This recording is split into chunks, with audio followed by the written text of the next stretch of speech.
So we're going to have a lively show, lots to talk about, and we are both, got to tell you, pretty exasperated by what's happening in Scotland with our children there, because can you believe this?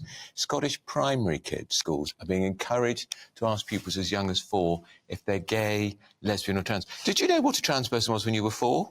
Or a lesbian? Never heard, wouldn't have known when I was 10 either. And I think this comes hot on the heels of the Cass report. Yeah. And Dr. Hilary Cass, warned about young people and gender issues. And she said we have to exercise caution when talking to young people about gender issues because they're very susceptible. Of course they are. And here we are. Here we have Scotland, which seems obsessed by gender issues, I might add, asking kids as young as 4. It's crazy. And this is all coming through a charity called LGBT Youth Scotland. And just if you are in Scotland, watching or listening, of course, you'll be pleased to know, I'm sure, that your hard-earned taxes go to fund this organisation. £1 million.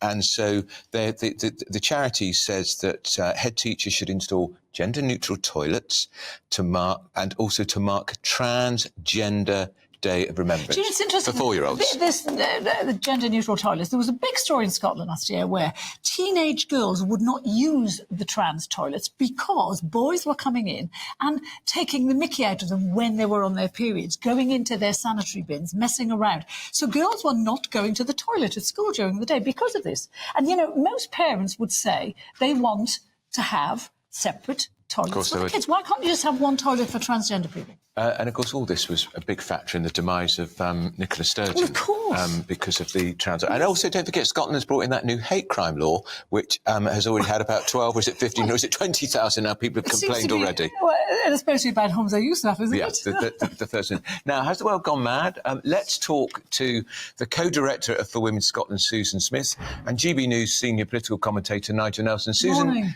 Good morning to you both. Susan, to you first. Karen and I are not easily shocked, but this, frankly, is shocking. These kids are far too young to be exposed to this sort of claptrap.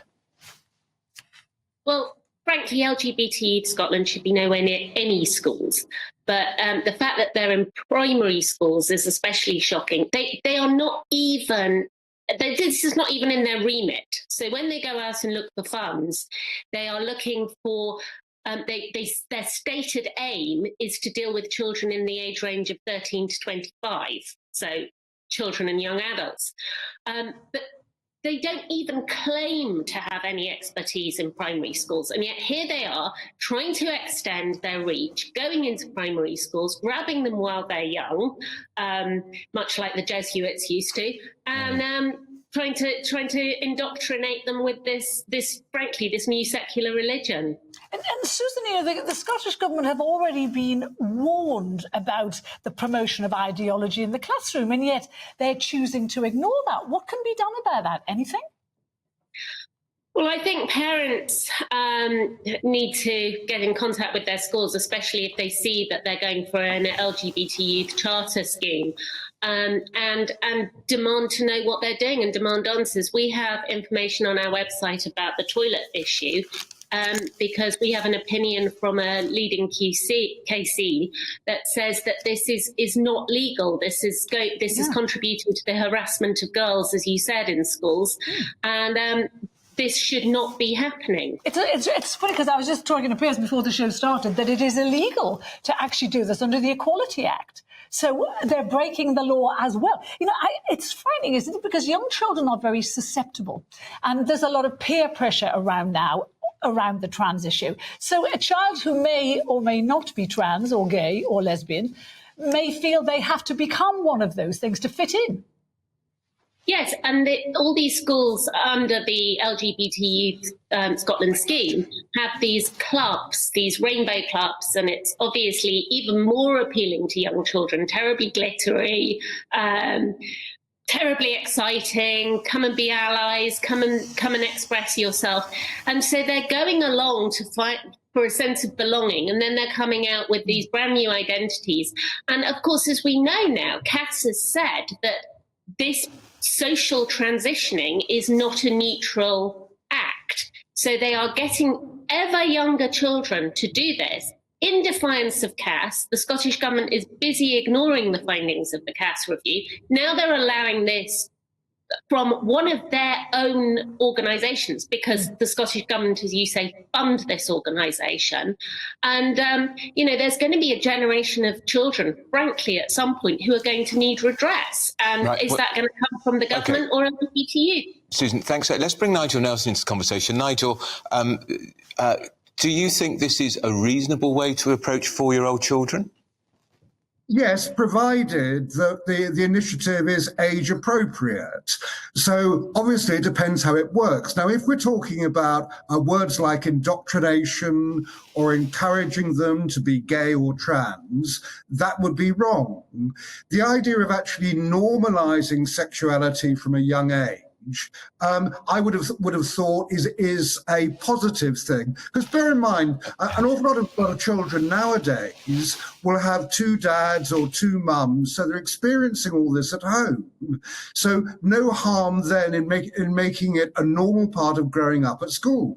But Nigel, how can you ask a 4-year-old to articulate whether they are gay, straight, or transgender? How on earth can you do that? Well, I don't think you can.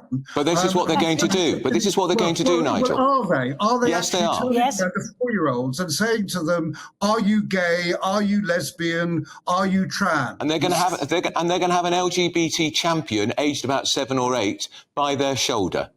But that's my point about normalizing things. The idea of an LGBT champion, again, seems to me fine.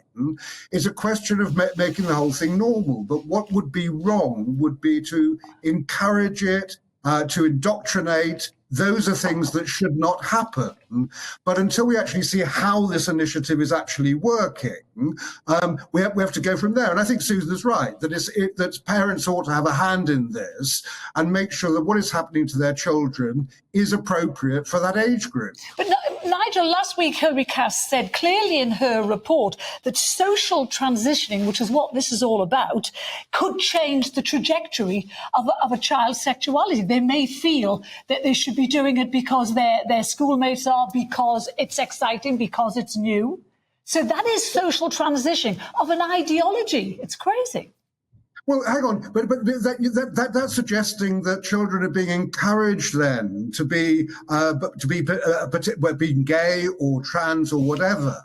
What I'm saying is that would be wrong. You don't encourage children to do that. What you're doing is you're normalizing the whole thing. You talk about having gender-neutral lavatories in schools.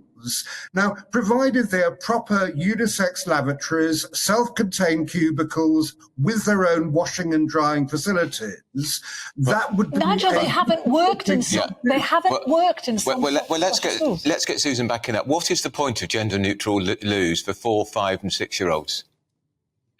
I would say probably for younger children, they do have gender-neutral loos, so to be fair. But after the age of about 8 or 9, they have to be separate. And one thing I would say about LGBT Youth Scotland is we know what they are saying to secondary school pupils. And we have got on our website a transcript of training that they delivered at a secondary school in Scotland, and it is appalling. It's encouraging teachers to transition children behind their backs. Yeah. It's talking about children behind the backs of parents. Not telling them, yeah. Do you mean Susan? Do you mean behind the backs of parents? Yes. Yeah. Sorry. Yeah. And it's saying that children will kill themselves if they're not allowed to, with a jaunty picture of a noose. So we know that the training they're delivering to secondary schools is not appropriate and it's not legal. So that is my big concern. I don't think what they will be doing in primary schools will be any more appropriate because they are not delivering appropriate education to secondary schools as it is. But yes, the toilet issue, as I say, we have an opinion from a Casey about what has been happening in the schools in Scotland where that has been put in. They are not proper gender-neutral loos with their own drying facilities. No. They actually have a communal corridor in the middle with washing. All right. Well, let's give Nigel the last word here because we're under pressure time. Nigel, just very briefly, do you still think it's appropriate to be having LGBT clubs and societies and organisations for children as young as 4, 5 and 6? Yes, provided you make sure it is age appropriate for that group. Well, we But don't it know isn't. that, do we? No, hang on. We don't know, Andrew. We don't actually know that. We don't know exactly how teachers are doing this, and that's my point. Teach them to read and write, Nigel. Teach them to read and write and do their arithmetic, the 3 R's. Stop all this psycho and do that as babble. well. Yeah, I'd do that as well. That children are there to be educated, but normalising Not sexuality. indoctrinated, though. That's the difference. I'm sorry, Karen, I missed that. Not indoctrinated. Educated, yes. Indoctrinated, no. Absolutely right. Indoctrination would be wrong. Encouragement would be wrong. Explaining would be right. All right, look, always good to talk to you both. That's Susan Smith, who's co-director for Women's Scotland, and Nigel... Nelson. Nigel Nelson. I was going to call you. You've known for 25 I was going to call him years. Nigel Evans, the Deputy Speaker. Nigel Nelson, who is, of course, senior political commentator here for LBC. A Scottish Government spokesman released this statement.